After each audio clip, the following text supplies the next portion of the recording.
Hello दोस्तों, स्वागत है आपका हमारे YouTube channel SK blog show में। मैं हूं शशिकांत राय और आज का जो वीडियो है बिहार शिक्षक बहाली से संबंधित है, जिसमें आज हम आपको बताने वाले हैं कि काउंसलिंग के समय क्या क्या डॉक्यूमेंट्स जो है लगाए जाते हैं। तो आप हमारे वीडियो को स्किप नहीं करिएगा और जो भी अभ्यर्थी नए हैं हमारे चैनल को सब्सक्राइब कर सकते हैं, क्योंकि हमारे चैनल पे आपको जो है बहुत सारे ब्लॉग देखने के लिए मिलेंगे और उसके साथ ही जो है बिहार शिक्षक भर्ती से संबंधित जो है वीडियो भी अपलोड किए जाते हैं। तो आपको वहां से भी इंफॉर्मेशन मिल सकती है जो कि आपके काउंसलिंग के समय जो है काफी उपयोगी हो सकती है। तो आप हमारे चैनल को सब्सक्राइब जरूर कर लीजिएगा और वीडियो पसंद आता है तो लाइक कर दीजिएगा और शेयर कर दीजिएगा। तो आइए शुरू करते हैं अपना आज का वीडियो। जानते हैं कि काउंसलिंग में जो है कौन कौन से डॉक्यूमेंट्स लगते हैं। तो काउंसलिंग की जो डॉक्यूमेंट की जो लिस्ट होती है, सबसे पहले तो यहाँ पे हम आपको बता देना चाहते हैं कि जब आप अपना आवेदन पत्र जो है जमा किए थे नियोजन इकाई में, तो आपको एक जो है रिसीविंग स्लिप मिला होगा। तो उस रिसीविंग स्लिप को भी आपको जो है संभाल के रखना है, क्योंकि वो भी डॉक्यूमेंट्स के साथ लगती है। और इसके साथ ही जिन भाइयों लोगों ने जो है स्पीड पोस्ट के माध्यम से आवेदन किया था, तो उनके पास जो है स्पीड पोस्ट की जो रसीद है उस ब्लॉक की या नगर पंचायत की या जिस भी नियोजन इकाई में भेजा था वो भी आपको जो है लगानी होगी। ठीक है, तो यहाँ पर जो है उसकी भी फोटोकॉपी आपको जो है रख लेनी है, ओरिजिनल जमा नहीं करना है, ओरिजिनल अपने पास रखना है। तो यहाँ पे जो है रिसीविंग जो है बहुत महत्वपूर्ण है, रिसीविंग अपने पास रखिएगा। और इसके साथ ही जब आप काउंसलिंग में भाग लेंगे तो आपके पास जो है एक और लिस्ट होनी चाहिए, वो होनी चाहिए मेरिट लिस्ट की फोटोकॉपी। यानी कि जिस मेरिट लिस्ट में आप जहां पे जिस क्रमांक में हैं उसकी भी एक कॉपी जो है आप अपने पास रखिएगा, ताकि आपको ये पता चल सके कि जो है कौन सा अभ्यर्थी जो है सेलेक्ट हो रहा है, कौन सा डिसेलेक्ट हो रहा है, और आपकी जो है पोजीशन काउंसलिंग के समय जो मेरिट लिस्ट बन रही है उसमें क्या है, और आपके ऊपर जो अभ्यर्थी हैं या नीचे के अभ्यर्थी हैं कहीं वो गलती तो नहीं कर रहे हैं या किसी प्रकार का जो है फर्जीवाड़ा तो नहीं कर रहे हैं। तो एक फोटोकॉपी जो है आप अपने मेरिट अंक की जो लिस्ट आती है NIC जिला वेबसाइट पे, उसको भी जो है आप लेकर के रख लीजिएगा। इसके बाद जो डॉक्यूमेंट की लिस्ट आती है उसमें हाई स्कूल की मार्कशीट और उसका सर्टिफिकेट, इंटर की मार्कशीट और उसका सर्टिफिकेट, इसके साथ ही आपका जो है ग्रेजुएशन की जो है मार्कशीट 3 साल की,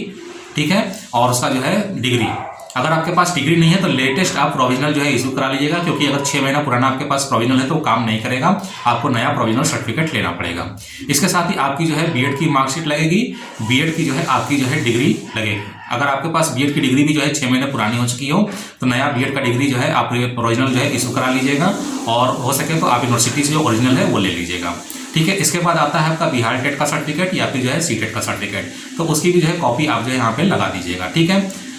और इसके बाद जो है जो डॉक्यूमेंट्स आता है, जैसा कि सुनने में आ रहा है कि एडमिट कार्ड्स मांगे जा रहे हैं, तो एडमिट कार्ड्स पे भी क्या राय बन रही है, क्या विचार बन रहा है, क्लियर नहीं है, क्योंकि एडमिट कार्ड जो है सभी नियोजन इकाइयों द्वारा जो है नहीं मांगे गए हैं। ठीक है, तो एडमिट कार्ड के बारे में यही कहना चाहेंगे कि आपके पास जो एडमिट कार्ड अवेलेबल हैं वो आप लगा सकते हैं, और अगर आपके पास जो है कुछ एडमिट कार्ड छूट रहे हैं तो आप उसके लिए एक एफिडेविट दे सकते हैं कि मेरे पास एडमिट कार्ड नहीं है या खो गया है या जो है नुकसान हो गया है। ठीक है, इसके बाद आता है आपका जो है डोमिसाइल और कास्ट सर्टिफिकेट। तो डोमिसाइल जो है रिन्यूअल कराने की जरूरत नहीं, क्योंकि डोमिसाइल आपके पास ऑलरेडी है और वो कभी चेंज नहीं होता है। और इसके साथ ही जो है कास्ट सर्टिफिकेट भी जो है रिन्यूअल कराने की जरूरत नहीं है, लेकिन यहाँ पे हम आपको कह देना चाहते हैं कि ओबीसी के कैंडिडेट को छोड़ करके जो ईबीसी के कैंडिडेट हैं, ठीक है, ईबीसी के जो कैंडिडेट हैं उनको जो है अपना क्रीमी लेयर वाला जो है सर्टिफिकेट जो है बनवाना पड़ेगा, क्योंकि आपका जो है क्रीमी लेयर का सर्टिफिकेट जब आप लगाएंगे तभी आपको ईबीसी का लाभ मिलेगा, नहीं तो जो है बहुत मुश्किल हो जाएगी। तो ईबीसी का क्रीमी लेयर का सर्टिफिकेट जो है आप लगवा लीजिएगा। और इसके साथ ही जो है आप एक इनकम टैक्स आय प्रमाण पत्र भी जो है बनवा के रख लीजिएगा, क्योंकि हो सकता है वहां पे मांगा जाए कि ईबीसी का जो सर्टिफिकेट है वो वैलिड है कि नहीं वैलिड है, तो आप अपना आय प्रमाण पत्र भी बनवा के रख लीजिएगा। और यही जो है काम जो है EWS वालों को भी करना है, उनको भी अपना एक इनकम सर्टिफिकेट जो है बनवा के रख लेना है, क्योंकि कुछ भी मांगा जा सकता है। और अंत में ये कहना चाहते हैं कि लास्ट में एक जो है शपथ पत्र आप बनवा के रखिएगा, जिसमें अगर आपके पास जो है जो मार्कशीट है उसमें कहीं कोई गलती हो तो उसको इंडिकेट करते हुए आप एक एफिडेविट दे सकते हैं कि जो है मेरा जो डॉक्यूमेंट्स है वो इस तरीके से जो है सही है, और अगर जो है इसको गलत पाया जाए तो हमारी जो है अभ्यर्थी जो मैंने आवेदन किया है उसको जो है रद्द किया जा सके। ठीक है, तो इस प्रकार से एक एफिडेविट भी आप बनवा के रख लीजिएगा।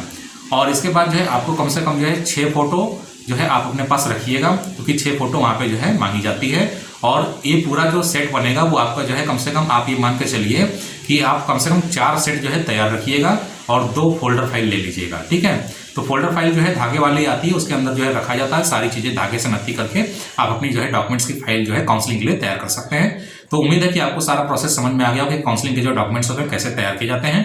तो जल्दी मिलते हैं अपने नए वीडियो के साथ में, तब तक के लिए इजाजत दीजिए, धन्यवाद।